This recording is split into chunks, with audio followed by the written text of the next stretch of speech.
皆さんごきげんよう、上川薫です。今回取り上げるのは、中国の報道官の口にした言葉が今後の政治状況について言っても非常に大きな影響をもたらすだろうということを解説していきます。中国の報道官が一体何を言ったかといえば、それはここ最近の台湾の関連の動きというものを話すときに、もしも台湾が独立をするようであれば、それは戦争を意味するといういわば軍事力の行使についての牽制を行いました。これは台湾自身についても言ってもそうですし、同じように台湾を支援する国々についても同様です。そして台湾を支援しているその最大の国といえば当然のようにアメリカです。ですから中国の報道官の言葉というのはまさにアメリカと台湾を敵にする言葉だったわけです。この発言というものがどのような影響をもたらすかといえば、それは結論として言えばまさに中国は墓穴を掘ったのと私は分析しています。それでは関連するニュースをお聞きください。中国、台湾独立は戦争を意味する。支持勢力の挑発牽制。中国国防省は28日、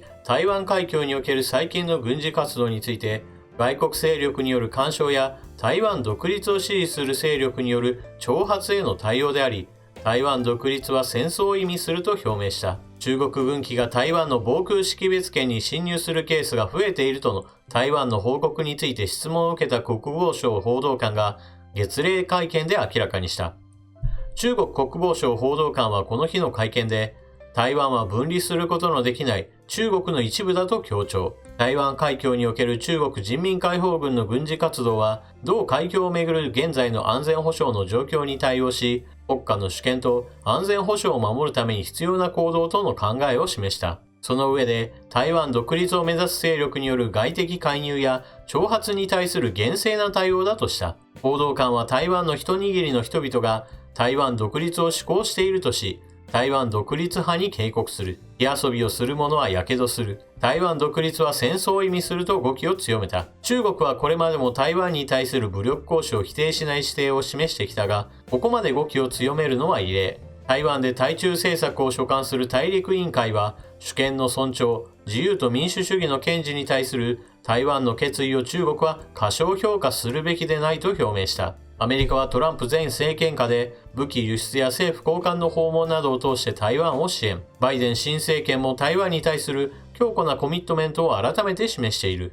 アメリカ国防総省のカービー報道官は、記者会見で中国国防省の発言について問われると、中国と台湾の緊張が衝突のようなことにつながる理由はないと言明。その上で、台湾の自衛をアメリカとして支援する立場を改めて強調した。中国が台湾の独立について言及し、それに伴ってもしもそのような事態に発展すれば、戦争も起こりかねないとわざわざ言っている背景として、これまで何があったのかというのを少し見ていきましょう。まず基礎的な部分として、トランプ政権が進めてきた台湾支援というものがあります。そして、その支援の上に、アメリカの政治は大統領の交代というものがありました。1月20日バイデン大統領の就任式が行われましたが、ここで一つ大きな出来事があります。それは台湾の駐米代表である朱美金氏が正式に招待され、アメリカ大統領就任式に出席したことです。1979年、米中国交正常化によって中国共産党政権がアメリカとの国交をつながったわけですが、これは1979年の断交後初のことです。もちろん断交後初ですから、トランプ大統領の政権下においても就任式に台湾の代表は招かれていませんでした。1979年、アメリカは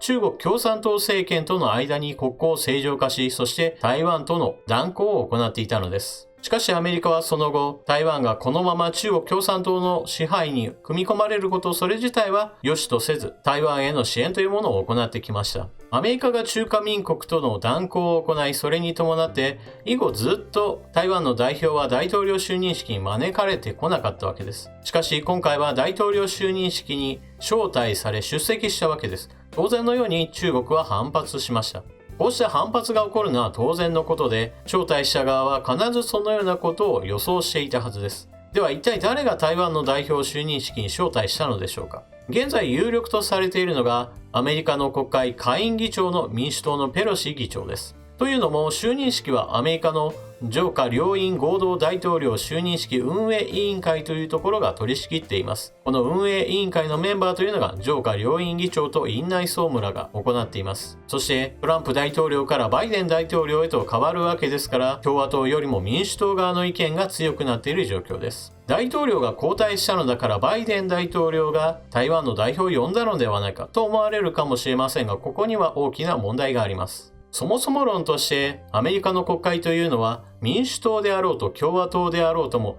トランプ政権下においてはずっと一貫して超党派で対中国政策を推進してきました。これは台湾への支援政策についても全く同様です。政治家としてトランプ大統領とペロシ下院議長は犬猿の仲だったわけですが、中国や台湾に対しての態度というものは一致していたのです。ところが新しい大統領であるバイデン氏はどうだったかというと、大統領選挙初期に対中姿勢が弱腰と非難され、支持者らへのアピールも含めて強硬姿勢にどんどんと変化していきました。つまり基本姿勢そのものが疑われていたわけです。ですから民主党としてもバイデン政権になったら対中国政策というものが後退するということは国民全体からの支持を失うことにつながるわけですから、このような事態に陥らないようにペロシ議長が台湾の代表を招待し、大統領もまた自分が受けている批判というものを払拭するためにこの提案を受け入れたというのが一つの有力な説なのです。そして台湾の代表が大統領就任式に出席したことにより、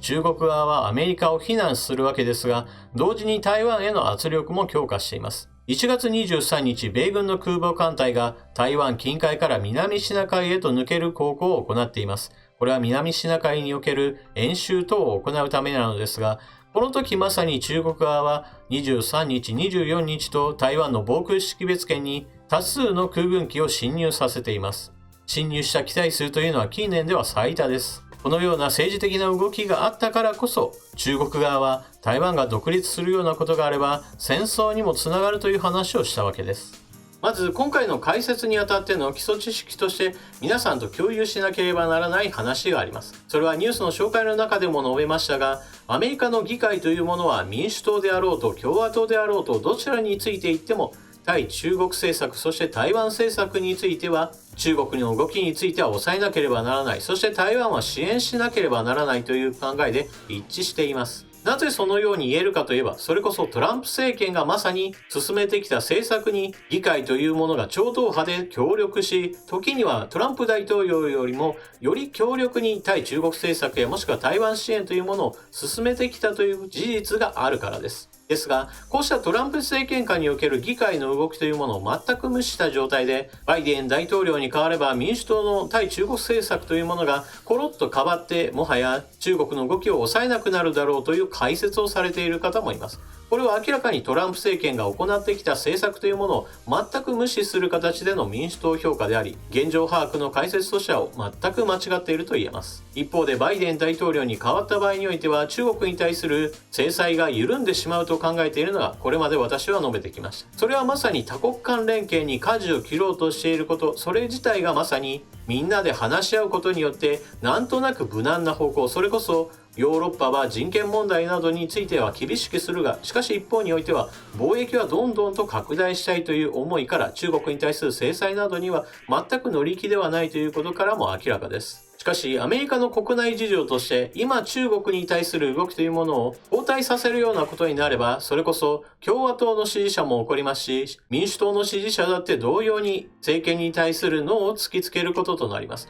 そのことは当然のように議会の考えにも直結し、大統領に対する強い非難へと発展します。こうした負の連鎖に陥らないようにするため、ペロシ下院議長が動いて台湾の代表が呼ばれたのであろうという分析をするわけですが、ここにまさに中国は強い圧力を軍事的にも行ってしまったわけです。これが明らかな失策だと私は考えています。このような中国の強い批判に対して今受けて立つしかないという政治状況だということは説明しました。つまり中国が圧力を加えた結果として台湾に対する支援というものがより強固なものへと発展したのです。なお台湾がもしも独立するような動きを見せれば、中国共産党としては人民解放軍を使って台湾への攻撃というものも辞さないというのはこれまでの考えとしても示されてきました。ですから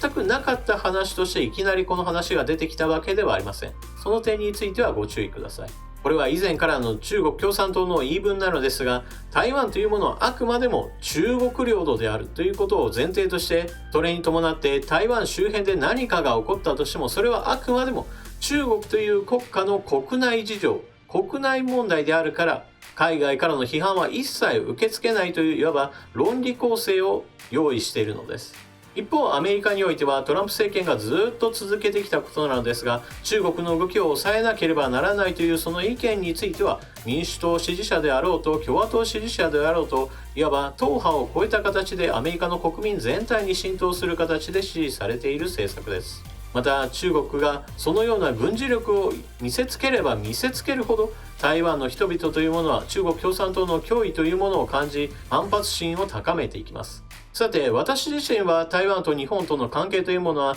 強化をどんどんと進めるべきだという考えを持っています。台湾という国は一般国民レベルにおいては親日派の人たちが非常に多いということで有名ですが、しかし全体の政治的なこととして考えれば、親中国派の人たちと反中派の人たちがまさにせめぎ合う土地です。決して反中で一致団結しているわけではありません。というのも、台湾においてはビジネス界が特に大陸においてビジネスを展開し、それによって大きな利益を得ています。ですから中国共産党との強いパイプを持ち、それによって親中派の人たちというものも大きな力を持っているのです。ですから台湾というのは米中冷戦下におけるまさにアメリカと中国との間における非常に注目すべき要警戒地域です。場合によっては軍事衝突する可能性というものも十分はらんでいる場所です。では日本が具体的に台湾との関係を強化するために一体何ができるでしょうか。その具体例として考えられるのが、台湾の国際的機関における参加を日本がもっと積極的に推し進めることです。